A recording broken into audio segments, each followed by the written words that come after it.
happy to welcome here Astrid Hopfensitz. Is that okay? Hopfensitz?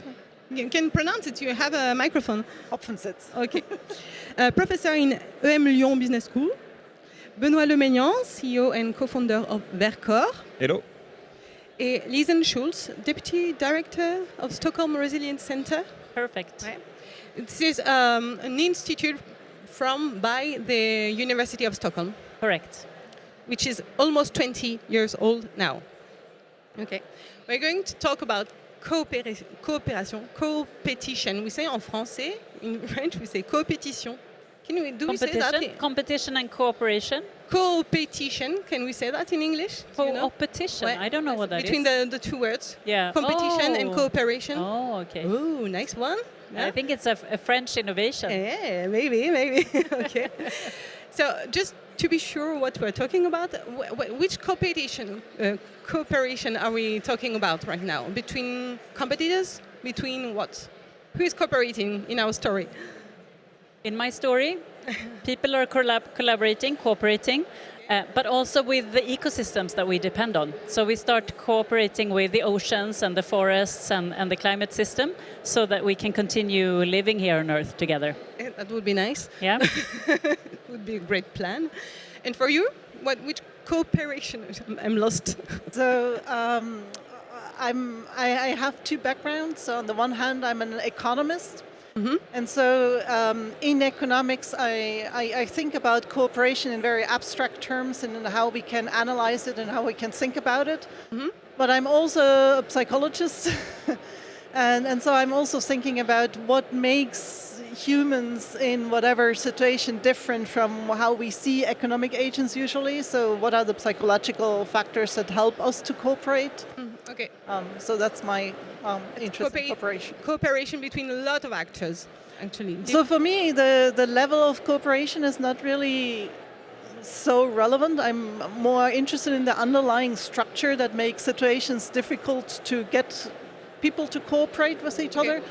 And so that can be on a local level, that can be on a company level, that can be on a planet level, that can be in a household, that can be anything. It's kind of what's driving problems of cooperation is usually, or can be usually found in the same problems. Okay, so in whatever level we're looking at it, we find similar mechanisms that lead to problems of cooperation.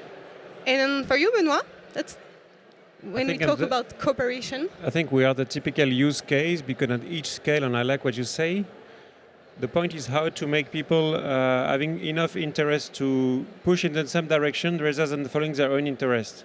Mm-hmm. And I said that earlier, it's about accepting some reduction in your direct benefit by sharing more with others. So in our sector, automotive industry and battery manufacturing, we are in a quite complex value chain where each player is having interaction with other players. And we can see the same in a company where 1,200 people now, where having everyone aligning on the global interest is sometimes not so easy because of immediate benefit of not cooperating.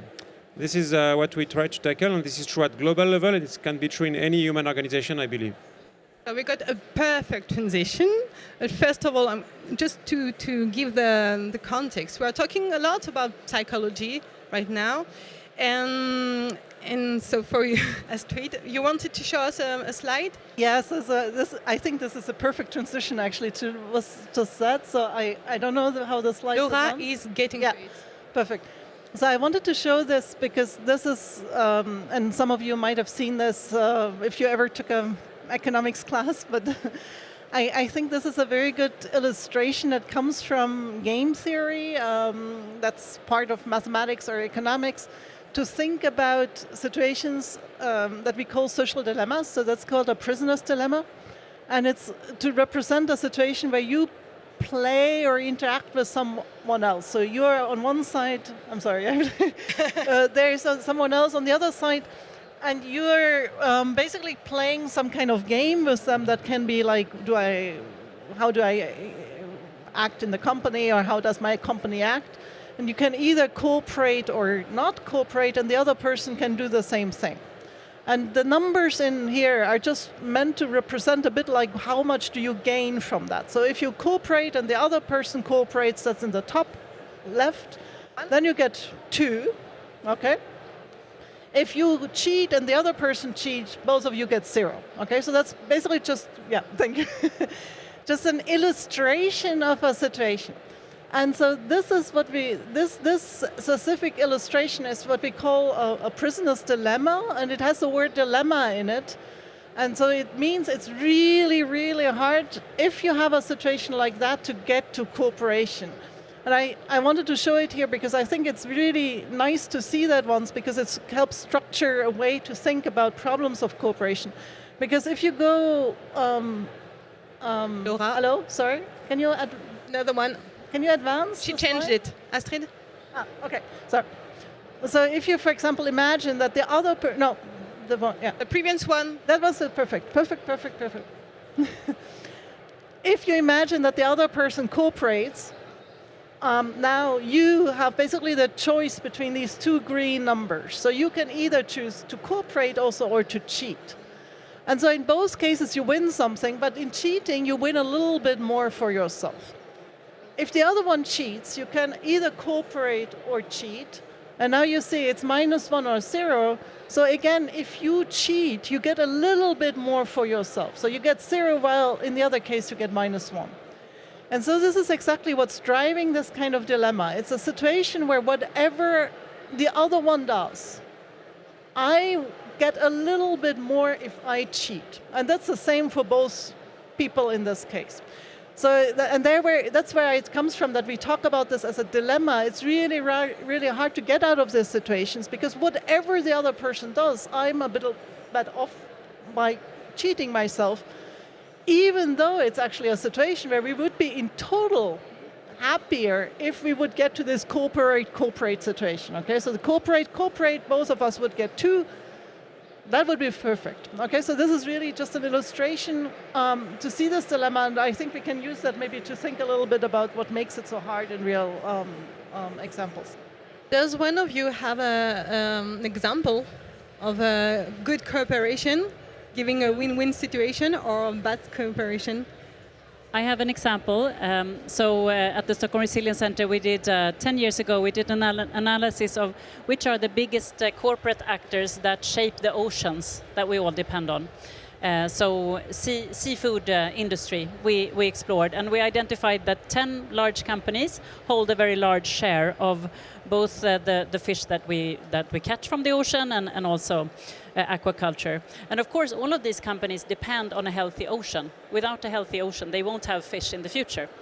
But since, if they don't cooperate, they think that if I don't take the fish, the others will take the fish. So even though I know that the fish is eroding, I will take more.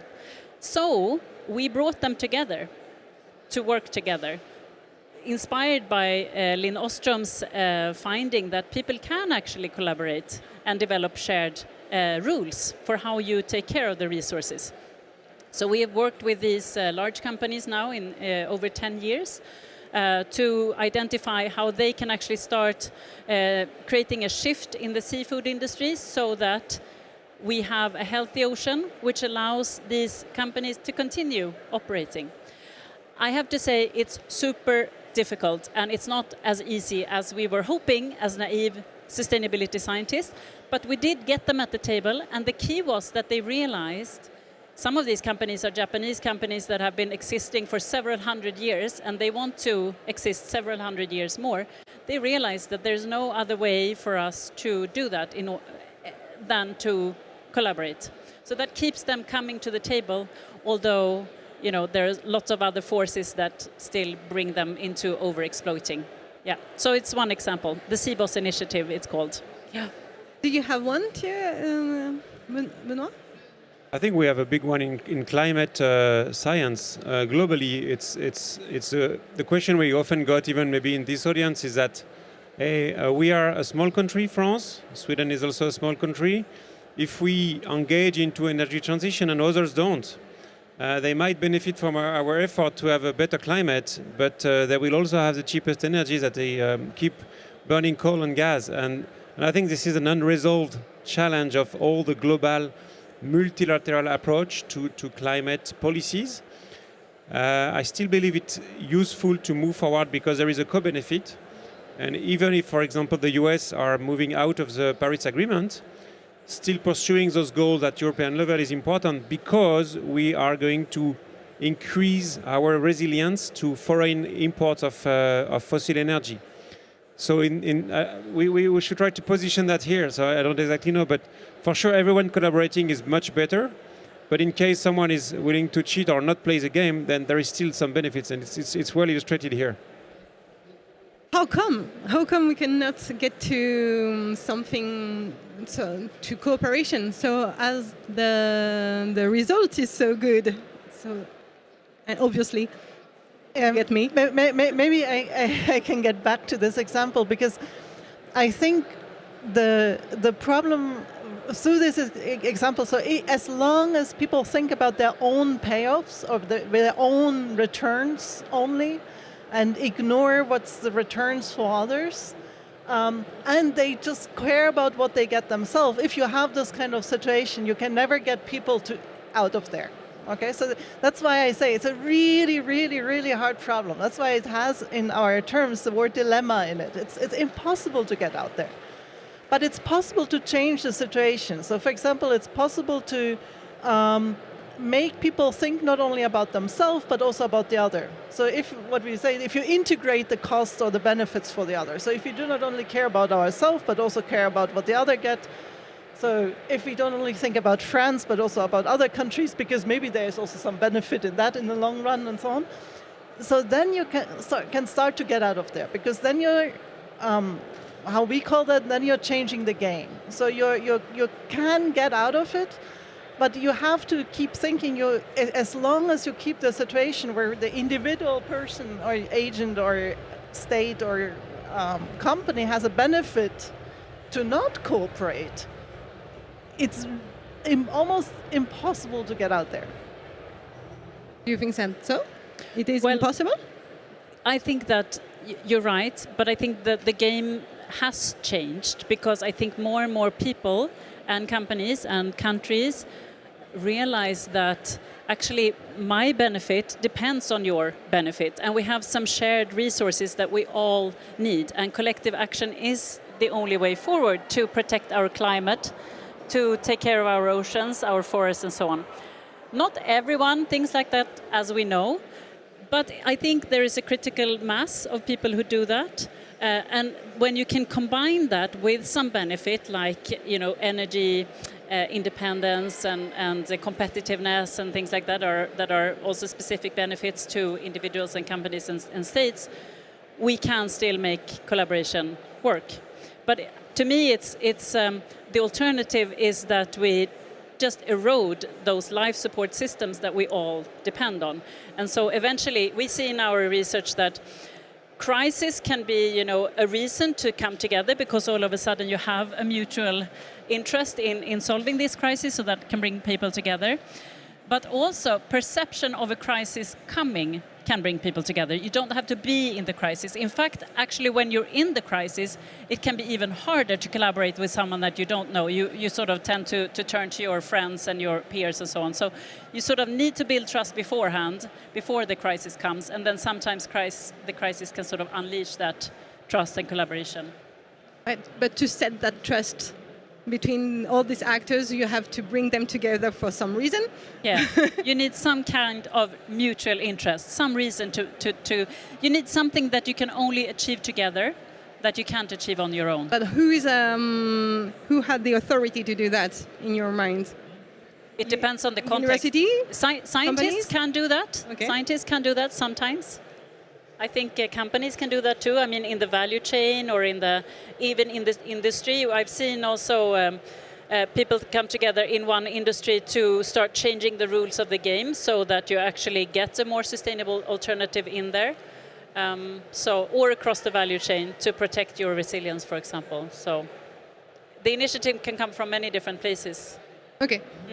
For you, Benoit, sometimes we had the opportunities to talk together.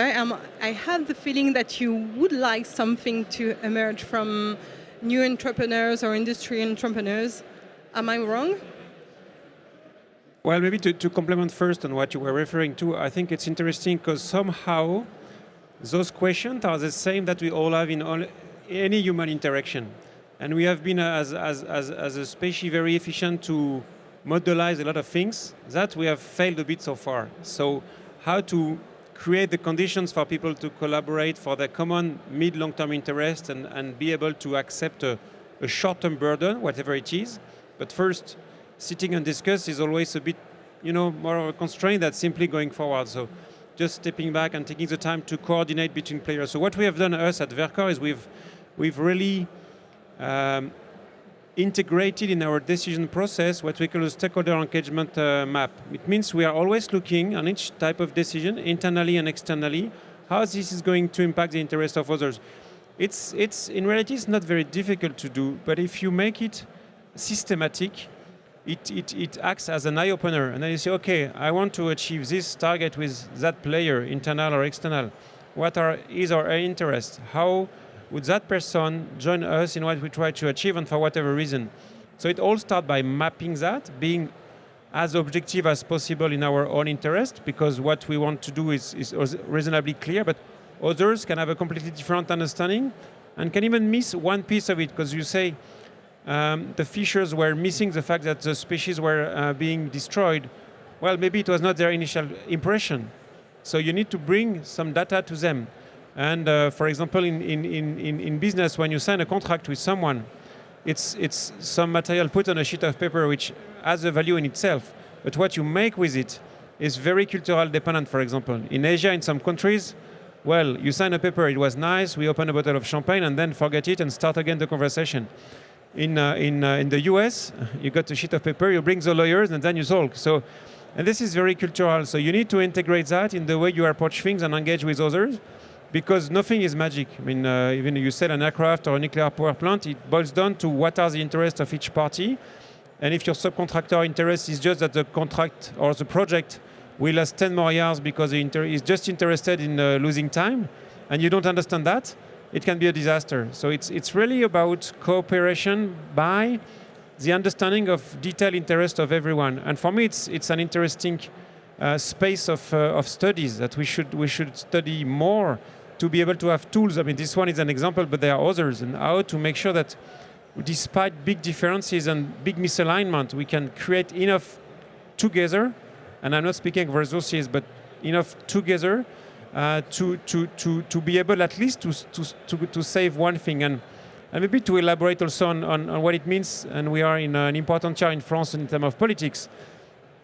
This is also what we see, that even in some political leaders' talks or speech, they take positions that are very extreme to be heard, but then it's extremely difficult to come to a table, and you guys in the Nordics know how to do that much better, and to be able to accept compromises, and the way to save together more than being simply sticking in position that cannot be really working together well.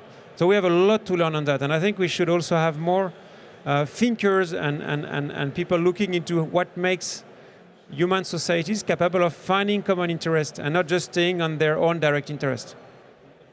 So as usual, it's a problem of education. That's no? I think not only, it's also a problem that we really don't know. And Etienne Klein yesterday was very interesting on his way to frame the way we put our attention on things, our brain time on things.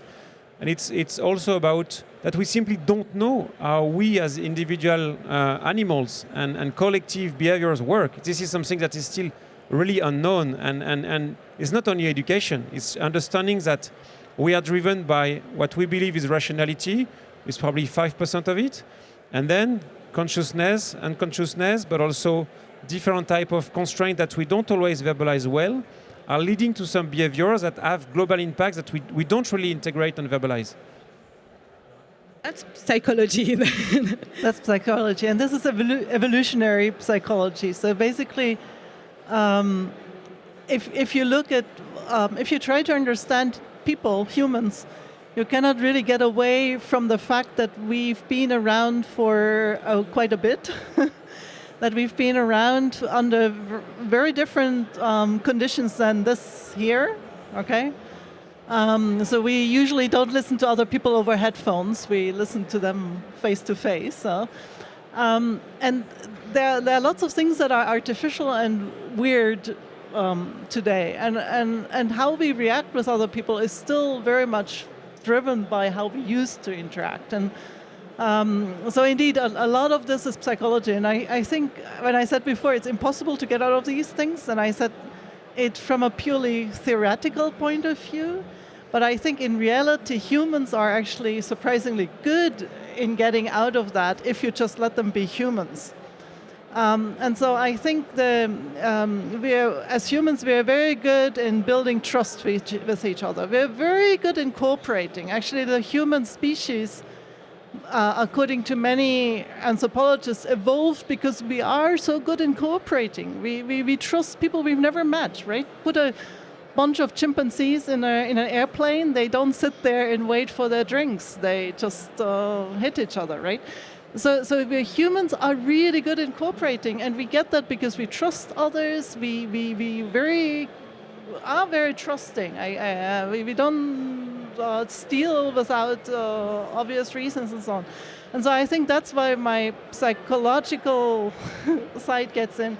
So if we just start to think a little bit more human in a way, I think we can solve these problems. But we shouldn't think like these economists that I presented here that think about their own self-interest, so to speak.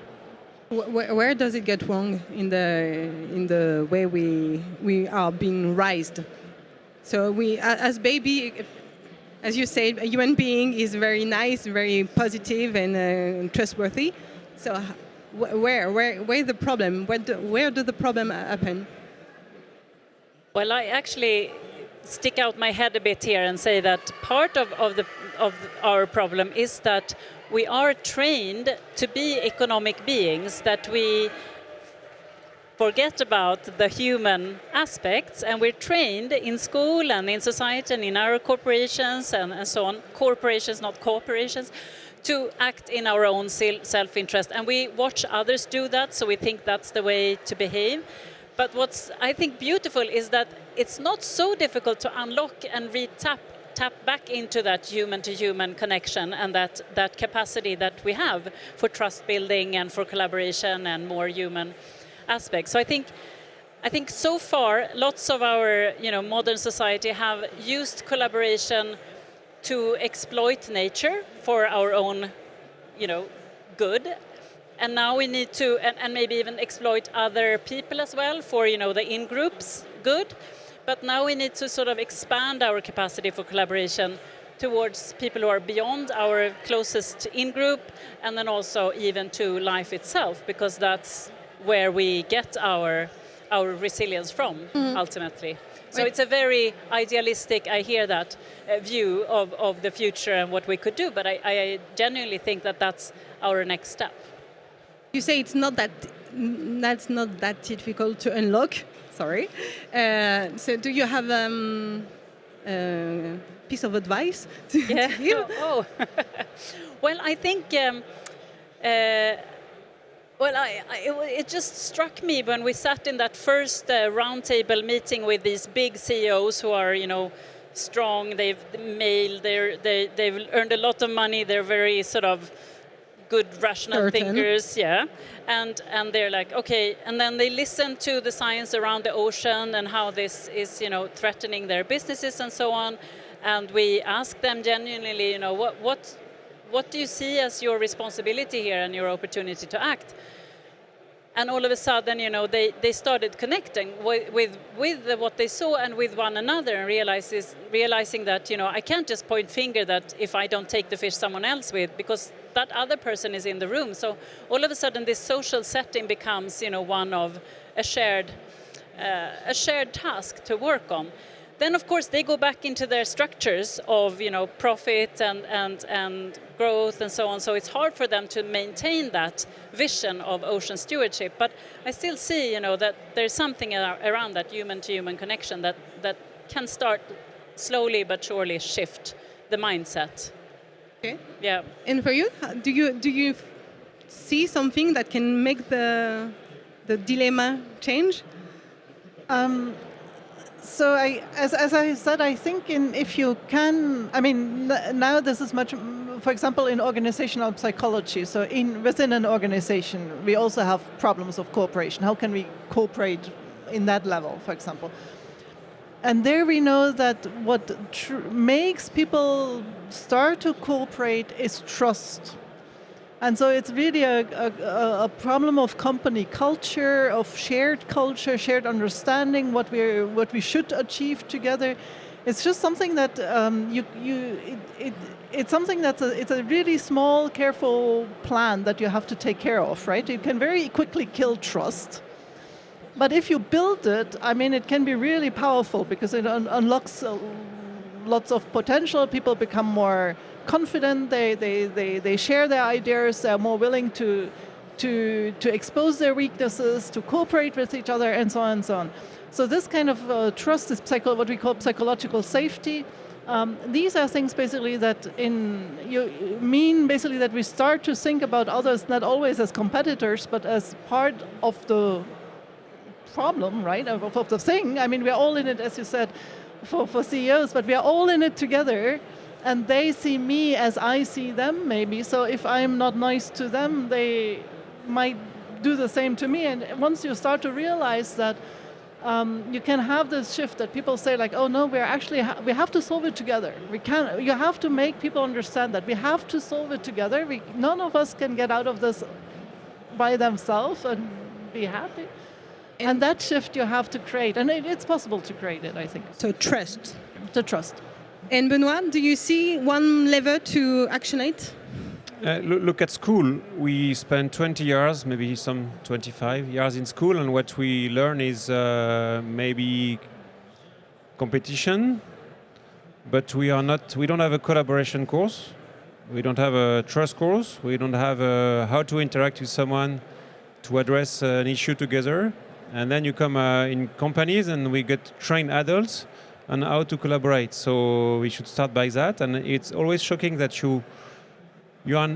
it's maybe changing a little bit. You don't benefit from being strong at collaborating at school. Well, the only thing where you get strong benefit from that is when you cheat together and when you have to do some work together. And this should be valued. It's not the case. But in reality, it is really valued because if you manage, to cheat a bit with some rules and to collaborate smartly with someone, and this has been done by industrial players on many, many, many topics, they have benefited immensely from that. So this is probably a dimension that we should do, is how as a group you organize yourself to be efficient. And makes me think of someone you probably all know, is Simon Sinek. Simon Sinek, he has those small videos and managerial skill, and he's always like, how do you build a powerful team? And he refers to the Navy SEALs, and that story. And the Navy SEALs, you have people that are the best of the best of the best, and that have, some competencies that can make them extract and hostage in any hostile country or these kind of things.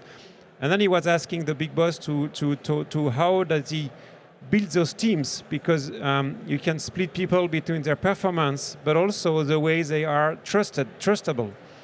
And he was like, the ones that are the best of the best of the best that you can trust, you want them. Of course you want them. Those are the top guns. And then you have the ones that are probably not the best of the best of the best, but you can trust. And those you keep, because those are the ones you can trust with your kids, your wife, or your money. And you keep them because they will back you anyway. And then there are the ones that are fantastically efficient, but that you cannot trust. And the question is, do you keep them or not? And it was very clear. You don't keep them, you fire them right away, because they will not back you and they will destroy the team. And look at the French football team. That's interesting. In the French football team, we had some great soccer players, and we were failing and failing. So they fired those guys. They kept the one that anyone could trust and the high performers that you can trust. And then we won the World Cup. And it's about how to make a team more efficient, but it's super important. And then the next question that is funny is, how do you find those guys, the ones that are extremely, performant and competing well, but that you should not trust? And when you're a CEO, how do you find them? Because the thing is, everyone knows who they are, but you cannot find them. That's a hard point. So you should work also on that, how to find the people in an organization that are the ones, making the best figures all the time, but that no one in the team wants to work with, because those people are in reality not behaving like cooperating, and in reality they can destroy an organization from inside. So I think that's extremely smart. And you could find it on the internet. It takes 30 seconds to write, but it's extremely interesting framework for thinking of how to bring that collaboration. So to start with, go in the schools to help people create conditions for collaboration and know how to do it. You teach, both of you. Is that something you can... Do you hear an appétence? Do we say that? A taste for trust and competition in with your students? Good question. I think that the students that we attract, they come to learn about sustainability science. So I think they're genuine, like they're self-selecting to be cooperative and wanting to learn how to collaborate. But we also see that they're not so used to that. So we have actually training in how do you make a team that works together, and how do you sort of connect. Also, how do you also collaborate with the person that you don't like so much, but you sort of have to collaborate with, and these kinds of things. So I do think that there is an appetite for this among our students, but also that they need to develop competence in that. So I'm teaching at a business school, and I'm teaching also economic students, and economic students and business school students usually don't come because they want to cooperate. They come with a mindset that comes exactly from this education that they want to gain for themselves. So I think it's very interesting, because usually those students, these kind of topics that we talk about trust and so on, they find it a little bit a waste of time, of their time. Then I have MBA students that have experience in companies that come back and that want to learn more. And they are super excited, because they start to say like, oh, we have this problem all the time, and I don't need to know about the latest, tool to build spreadsheets or something. I need to know how to make my team work well, or how to get my company work together. And it's a really tough problem for most companies, right? And so they're really interested, and they're usually interested in figuring out how can we do that in practice. And That's really something we have to learn how to do. Okay, you started with the notion. I'm sorry for my English. I think you're doing well. Thank you. You're starting saying that we have to we should collaborate within nature itself. Yeah. So how do we do that? Well, bringing her to the table, right? Yeah. I think it's actually just like when we collaborate with one another. We need to listen to the signals, hear about nature's needs, find mutual interest, work on that, and see what can nature bring, what can we bring, to sort of become this reciprocal relationship again, because that's how we evolved, and that is how we will continue evolving. But it's like we've replaced that relationship with lots of other things, and many of us have forgotten that dependence. So, and I think I think we need to work with people who actually spend more time in nature, who work more with different parts of nature, but also just ourselves be more in nature and just listen.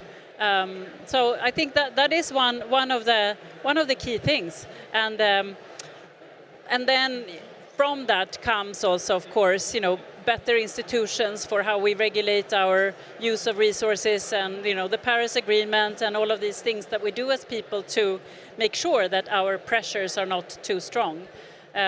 But I think it starts with that, listening to what it needs.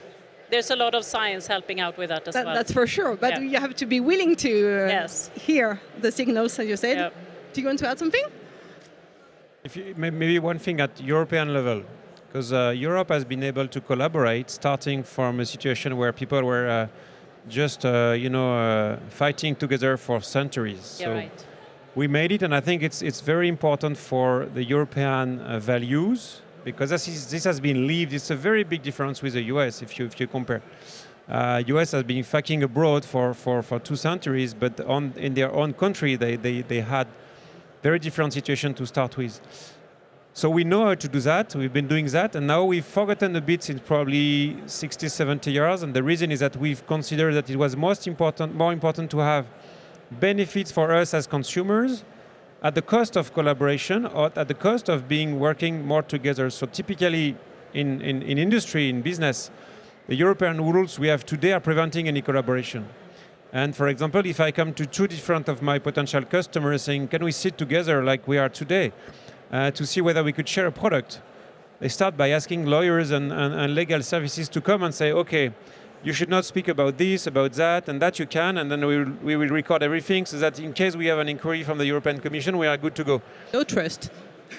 But it's even the reverse. It's trust or not trust. We want to control that you are not preventing the consumer to get the bad deal.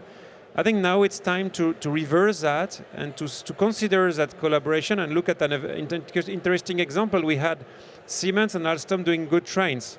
They were prevented to merge by the European Commission on the behalf that prices would increase. So what's happening? They are both of them too small compared to Chinese competitors that are per design collaborating together to be able to win markets. But this is a good example because of this mindset of no, collaboration is not good. Then it's very difficult to have people simply sit and say, okay, what's your need? How can I support you by bringing the product you ask and adapt my product for you?